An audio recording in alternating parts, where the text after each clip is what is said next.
Hey, I got something to say. Sorry, it took a beat. The internet gods were like, wait, it's not the perfect time yet. How are you guys doing? I'm very, very pumped about. I know I love my guest, but I freaking love this woman. We were talking, oh, I don't know, months ago, and I was like, you have to be on my show. Life on how you view things that you think, I've been doing this forever. I got to stay with it. Not the case all the time. I was just bragging about you, Dena. My ears were burning. By the way, we learned something new for all of you out there. I thought you can only do this on phone. And You here can do it on. I am on my iPad. Yay! All right, before we get into it, Dena, I'm going to tell them a little bit about you, okay? So don't listen. Dena Lefkowitz is the author of Winning in Your Own Court, 10 Laws for a Successful Career Without Burning Out or Selling Out, and the founder and CEO of Achievement by Design, an executive coaching firm focused on helping lawyers find career direction. Woo! She's helped hundreds of lawyers, coaching them to achieve career clarity, financial growth, and personal fulfillment. All right, before we get into this, I'm married, to a lawyer, and can you help me win an argument? My mother never went to college, let alone law school, and I could never win an argument with her.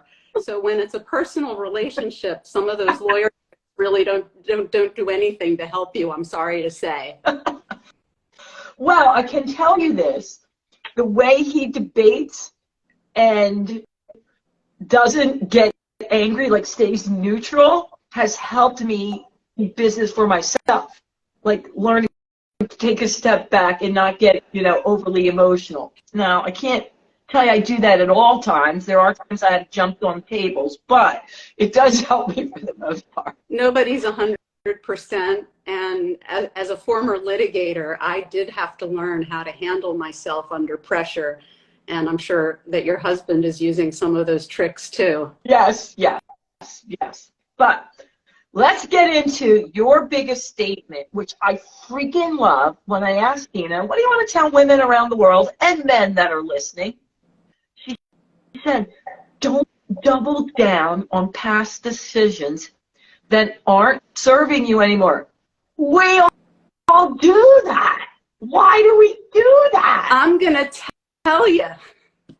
So first of all, we're giving out permission slips today, Sandy, to leave whatever isn't working behind, okay?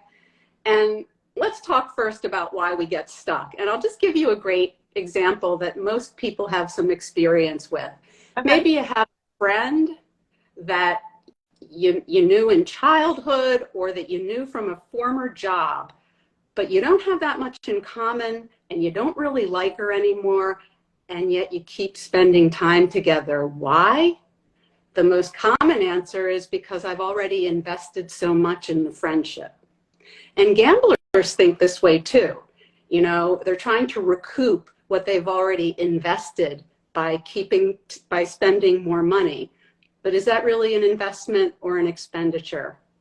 And the difference between spending and investing is so crucial, and we do it in so many areas in our lives, Sandy. I used to be a compulsive eater, and I can't tell you how many binges started with, of course, every compulsive eater is on a diet, right? Yes. It starts with a diet. Yes. And so I'm on a diet, and then I eat something that I shouldn't, quotes, shouldn't, and now I say to myself, what? Well, I've already eaten one. I might as well finish the bag. I blew it. So down my throat, the chips would go. And what I didn't realize was it wasn't an investment. That's just kooky talk to give yourself a reason to keep eating. Each chip is a separate decision and you can stop at any time. And when you realize this way of thinking, you see it everywhere. Sticking with a movie you're not enjoying because you already paid the admission price. Going to an event that you signed up for and paid for, but you don't really want to go anymore because the reason that you were going doesn't exist, but you paid the money. Yeah. You know? So we use this way of thinking and we get confused between investment and expenditure. And this happened to me in my career in a big way. I went to law school and I became a litigator. And you spend a lot of money going to law school and a lot of time, and it's very hard. So when you graduate, you feel like you've done something unbelievable and it's so important and you've got to hang on to it for the rest of your life. And then you go into the working world. And it's nothing like you expected it to be. The job isn't what you thought, you know. I didn't know anything before I went to law school. I had never even met a lawyer. So I had a shocking lack of data about what the day-to-day experience of practicing law would actually be. I was just an English major who couldn't find a good job. So I threw a dart at what I thought would be a high-paying profession, and I wound up. This is the language a lot of lawyers use. I wound up a lawyer. So now I'm in my first job and I freaking hate it. I hate everything about it. Why don't I leave? Because I invested so much in going to law school and in learning this profession, and it kept me stuck there for so many years, Sandy, when I had the key to that jail cell my entire time. I could have left and started a new career, which I eventually did, but I stayed like 20 years too long at the party because of this fallacy of thinking. They actually have a fancy name for it. In economics, they call it the sunk cost fallacy. It's when we think we need to keep paying in more money to recoup an investment that we're never going to get back anyway because it was an expenditure to start out with. So I spent money on law school. The reason it's not an investment is because it doesn't act like one.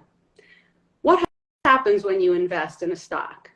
It goes up, it goes down. You don't have to do anything. You can leave your money there, you can take it out, but you own that stock forever unless you do something.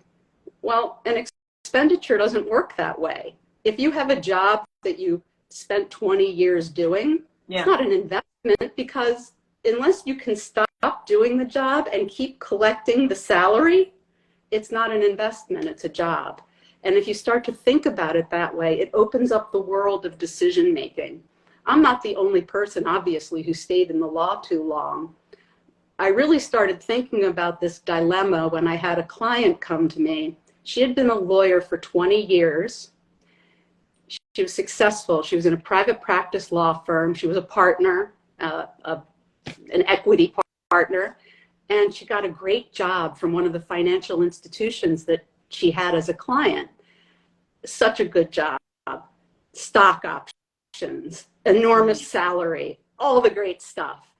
And she actually hired me because she didn't know what to do, because she felt so guilty leaving her job. She needed a permission slip, Sandy. That's why I said we're handing them out today. Yeah. Because when I asked her, well, why are you so loyal to this job? I assumed that they had and were giving her amazing things. It turned out they weren't. She had clawed her way to the top. She was on the executive committee, still didn't have a voice in the way things were going. Everything she had earned. Nothing was given to her. So this idea of loyalty and staying with a job that she didn't like when this fantastic offer was waiting for her, it just blew my mind. It just blew my mind, you know? Oh my God, where'd you go? Sorry about that. My tablet. You didn't fall, did you? No, I'm sorry. Sorry, my tablet tipped over. I got so excited, I got carried away. Can you see me? I Can you see me? can see you. I have just your glasses on, though. Why I don't know. You might want to back up a little bit, because you do look like a wise owl, though. There you go. Because all we see now is your forehead. something happened with the, you can just set it up maybe. I did lose you. Now I see you. Well, while she's figuring that out, guys, I also do want you to know I'm going to ask her the questions when we come back. Is a lot of you are saying, but sometimes you feel like you may not find another job. And that's a good point. So, how you feeling over there, Dena?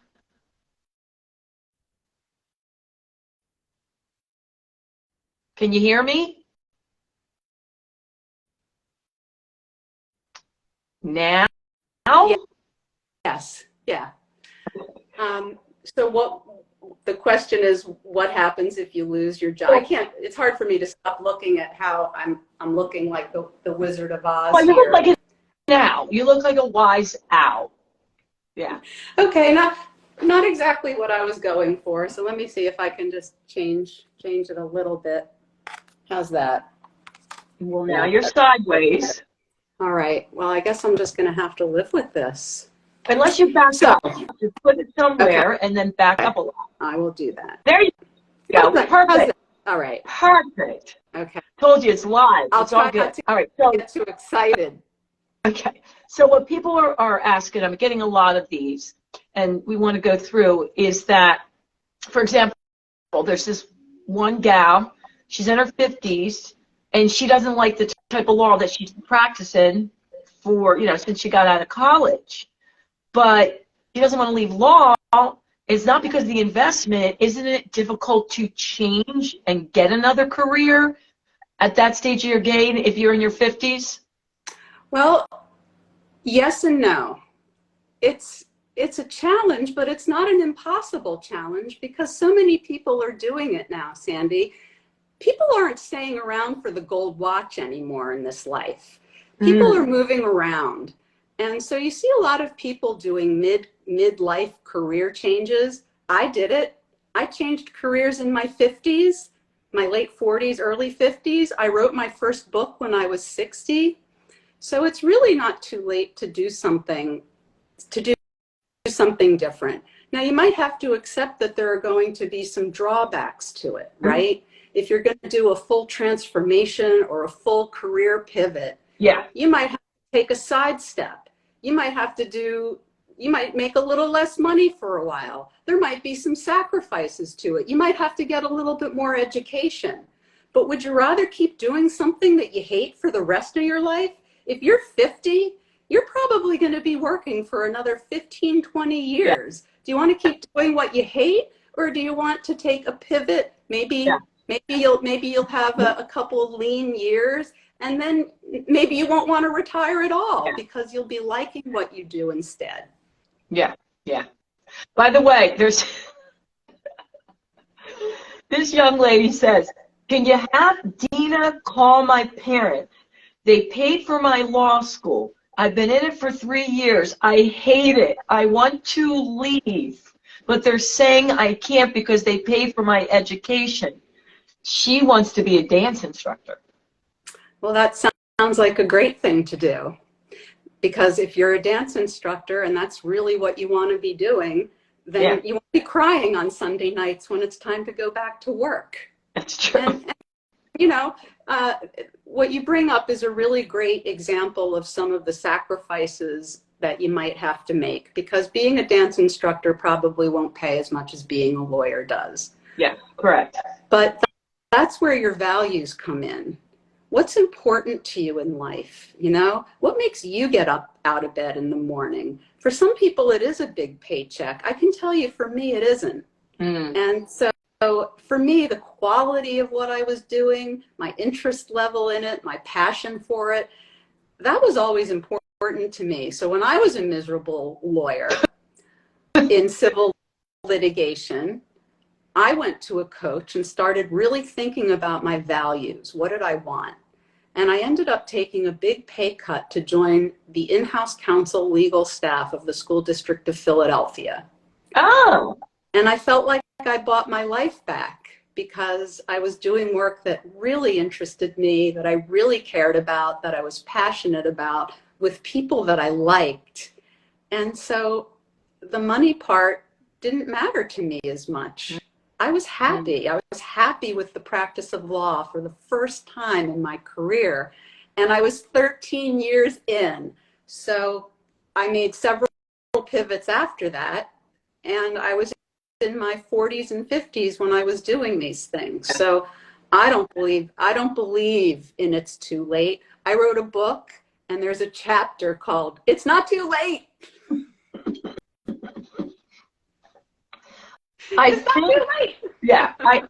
think to go back, and I'm getting questions about this, that you feel as if you already went down this rabbit hole and that you would be admitting, and this drives me people crazy, and I don't know why they think this. They think they wasted their life. So if they now pivot, they're admitting that all that time was wasted, and I don't look at it like that, you know? Well, the way I don't look at it that way either, because first of all, no time is wasted. I practiced law for 25 years. I'm now a coach. That experience comes in handy every single day. Absolutely. So nothing is wasted. And I'm sorry, what was the second thing that you said? No, that's okay. There are just so many people that feel like I would have to admit that I made a mistake. Yeah. Well, first of all, it wasn't a mistake. It was your best thinking at the time. And here's how I would think about it. Are you going to let a bad decision that you made 5 years ago affect the rest of your life? Because then it's like the potato chip. You're just going to be eating potato chips for the rest of your life. Every day is going to be a new chip, and it's food that you don't even like. So even if I spent 20 years as a lawyer and I felt like that was an investment, that doesn't mean I want to spend the next 20 doing the same thing that I hate. Yeah. So yeah. You got to think about the future, not just the past. Looking in the rearview mirror is not the best way to plan your future, okay? You know, even with simple things, you know, I know your main thing is dealing with lawyers, but believe it or not, I'm getting a lot of questions from people in all different careers. Of course, because the stuff we're talking about is universal. It's universal. Absolutely. We all do these things, including me. Yeah, I was with a woman. I did a course for keynote speaking. We put a lot of money into it. It was a year course, intense, right? And I have a friend of mine. She's a Harvard professor. She spent the whole year working on this. At the end, she reflected upon it after she graduated and said, I can't do this. I can't put this out. It's too negative. I'm starting over. And everyone was like, what? You just spent X amount of dollars a year coming up with that. And I was so proud of her that she was so brave to say no. This just got me closer to what I'm supposed to be writing. That is a fantastic story, and I admire the bravery because it is hard. Like the lawyer that you mentioned who's only been doing it for 3 years, yeah, and she hates it. You know, it is hard to admit that you picked the wrong thing for yourself. But the only alternative is to keep picking the wrong thing every single day for the rest of your life. Ooh, that's good. But how do you convince her? Thing is, how do I convince my parents? Because they feel like she's going to waste her life, and they're the ones that spent all the money on her education. So it's a little tricky there. Well, she's a grown-up, right? And at some point, you know, we have to release ourselves from the expectations that other people put on us for how we're going to do our lives. And I understand that the parents paid for law school. I don't know how much thought went into picking law as a profession. I don't know if a dart was thrown in that scenario. I don't know how much pressure was put on her to go to law school, if it was a default decision. You know, Sandy, a lot of people wind up in the law by default. It's like, here I am, a smart, articulate person with a liberal arts degree or a political science degree, and I can't get a job. What should I do? I'll go to law school. And we believe these things that people say, like, you can do anything with a law degree. no matter what you do, it'll be a good background Yeah. to have. Yeah. Well, those things are true, but it's not a reason to spend $150,000 in 3 years of your life in a very rigorous program. You have to have a way better reason for doing it than just, I don't know what else to do. And what happens is all of us people who don't know what else to do, we go to law school, it kills us, we get out into the profession and we think that we've made it. And then we find out how hard the profession is. And now everything that we've done in law school, we have to do for the rest of our lives. All that working, all that reading, all that cranking, all that grinding, it's forever. And for a person who didn't pick it out of some reason, who just did it by default, at some point that person is going to go, enough. Yeah. Because I never really knew what I was getting into, and this is not for me. Yeah. I was just down at Temple campus. There's Tyler Art Schools inside Temple campus, and that's where my son is going to go to school. Oh, great. And I was so pleased, though, when we were meeting with a bunch of kids there, and how many of them changed what they originally intended to do when they went there. And these were kids that were now at the art school. And I loved their attitude. They're like, wait a minute, I'm coming out of high school, and you want me to pick what I'm going to do for the rest of my life? I had no clue. And so I had one girl that said, I was a junior, and everyone's like, oh my God, you're going to have to take all those credits and do it. She's like, so what? I'm going to have to live my life like this. And then she said to Cole, and now that I'm at art school, and if I change my mind again and I don't like it, I'll go be a history major. I thought, good for her, you know? Amen. I don't know what we were ever thinking, asking 18-year-olds to pick out what they would do with their profession. I didn't really know myself until I was in my 30s, and I was already a lawyer by then. I didn't even realize, like, I don't like to send food back in restaurants, and I picked litigation as a profession. I don't like this. Oh, that's too funny. Right? And I'm not alone. A lot of people are making the same bad decisions based on the same lack of data. It's a lack of data about yourself, who you are, what's important to you, what really matters, and a lack of data about the experience that you're putting your hand up for, right? Yeah. To become a lawyer or whatever it is, to become an accountant, to become a psychiatrist. You know, many of us go for professions where we don't really know what they're going to be like. We've seen them on TV. Yeah, yeah. Okay, so we got some guys asking questions, and a few of them want to know, do you work with lawyers that are happy, for the most part, with what they do, but help them, reduce anxiety and feeling overwhelmed? Yes, I have to tell you, almost none of the lawyers I work with leave the law. Oh. They come to coaching because they want to get more business. They want to do business development, and they haven't really figured out a way to work it into their schedule, or they don't know how to do business development because that's not one of the things they teach you in law school, where clients come from. So people come to me for business development, and also to be more productive, right? To make more out of the time that they have, to get more of the things that they want in the 168 hours per week that we all get. You, me, Beyonce, we all get 168 hours a week. So we have to figure out the best way to do it for us. I think Beyonce might get a few more hours. I don't know. I'm just thinking. Well, she has a lot of help, I'm sure. Yeah. Exactly. That way you have quality time. Right. All right. I just have to get this in because it's the third one. These three women were saying they had to change their attitude when they were getting ready to leave their husbands because they couldn't think, oh my God, look at the 25, 30 years I've invested. It's the same thing. They said, doesn't she feel it's the same thing? Like you're thinking, oh my God, but I already spent all these years. And this woman had to say, screw it. I'm miserable. I'm out. What is the difference how much you've invested if you're freaking miserable? It does, it'll prepare you for the next one. I don't know. I mean, look, even if the next husband, job, relationship sucks, at least you've done something proactive. You've left it behind. And chances are you know more about yourself and you're going to make a better decision going forward. But why stick with something that isn't working just based on time served? That makes you sound like a prisoner.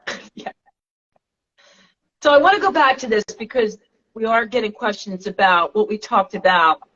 When you leave a profession and you're in your 40s or 50s, you do have to be willing, not always, but you might have to take, like you said, a step back or a sidestep. Right. Because if you're doing something for that many years in law and you're starting over, even if it's a different type of law, you may not make the same amount of money. So that has to be put in an equation if you're married and you have kids. Correct. You have to get ready for something like this. You know, it might be something that you don't do immediately, that you plan for, that you save for, that you squirrel money away for. Or it could be like I did it. You could start doing it in your spare time. I was still a lawyer when I went to coaching school. And I started my coaching practice while I was still full-time employed as a lawyer. And here's the thing. Here's when you really know you're on the right track in your next in your next venture. I would come home from a hard day at work. Being a lawyer is hard. It's a hard job. And I would have dinner with my husband, and then I would have a couple coaching calls in the evening. And I would come out from the coaching call, and my husband would say, "You're beaming."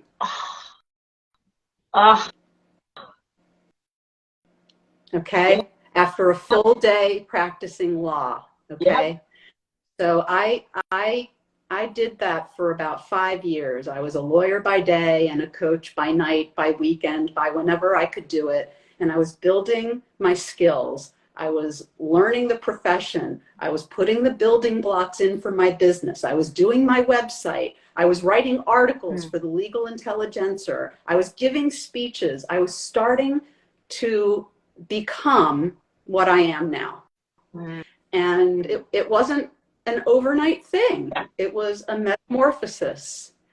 And after 5 years of straddling both, I had the confidence and the client base and the acumen to quit my day job or my law job and do coaching full time. And I did that in 2014. Good for you. You know, there's this young lady who she's commenting on, she kind of did the same thing, but she was in publishing, but she wanted to be a full-time author. And some people say, well, you have to go all in and you just have to be driven and you have to go for broke. She's like, heck no. I wrote on the side because I liked it. I wrote on weekends until I was able to decide whether or not was this going to be my full-time gig. And for her, it ended up, she realized that it was her hobby, that she just wrote. She didn't want to make it. It's hard to make it as an author full-time. And she stayed in a different type of publishing job. And I think that's important, but she loved it, so she didn't care if she was staying up to midnight writing. Do you know what the worst thing that I hear from people who are trying to make a transition? The worst thing they say is, people say. Because whenever you're going to try something different, you're going to have naysayers. Oh, I didn't know what people say. People say. Oh, the naysayers. People say I should do this. People say I should do that. People say I should stay in the law. People say I would be crazy if I did this. And there's a lot of people say, and at the end of the day, you can collect up as many opinions as you want. The only one that matters is yours. Yep. You're the one that has to do the job every day. Yep. And there are a lot of people whose parents, my parents, do you think they thought it was a great idea when I left the law to become a coach, a profession they'd never even heard of? No, they probably did think you were cuckoo. Yeah, they didn't. Absolutely. They didn't pay for my education, so they didn't have that to hold over my head. Oh. But still, you know, the societal weight of doing something that goes against the grain is hard. Yeah. But it's worth. Well, a long time ago, time ago, one of my amazing mentors said, Sandy, until you know for sure in your gut that this is what you want to do, don't share it with people. You don't need to hear what all the naysayers have to say.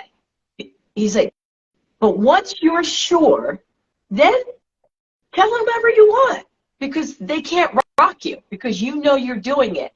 But be very selective who you tell. And I've always done that. And always people say, why are you so private? I go, because I don't want to hear all the reasons why you tell me I should be doing something. You know, I'll tell you once I'm there. And I remember that. I think I was 26 at the time. And I don't know if you guys remember Ed Snyder. And he told me that. He was yeah. And it was one of the things that saved me, because I do a lot of out there things. And then I was like, yep, I already did it. Now what? You know. Dena, thank you so much for being on. I really, really appreciate it. This has been so helpful. So many people have been talking to me about this subject, and so many people out there do not like what they do. And it makes me so sad, because I love what I do. So anyone you can reach and help, I'm all about. So before we go, how can they find you? My website is achievementbydesign.com. I'm on LinkedIn. I post almost every day. Oh, good. And yeah, so either one of those two places you can find me. Okay, say it one more time, because I want it to be really clear. Say it again. achievementbydesign.com. And the reason my business is called Achievement by Design is accomplishments don't happen by default, only by design. So achievementbydesign.com. And what about your book? My book is called Winning in Your Own Court, 10 Laws for a Successful Career Without Burning Out or Selling Out. And it takes you through what it would be like to be in a coaching engagement with me, from assessing the situation to figuring out what you want to do about it. All right, hey, I got something to say. I think you know Dena had something to say. Don't worry about it if you missed it. I know some of you are popping in late. It's cool beans. After we're done, I will record it, and then it will be posted on LinkedIn, Facebook, Instagram, and my website. And before we go, you know what I'm going to say. Thank you, Dena, and toodles. Toodles. Thank you so much, Sandy. You're welcome.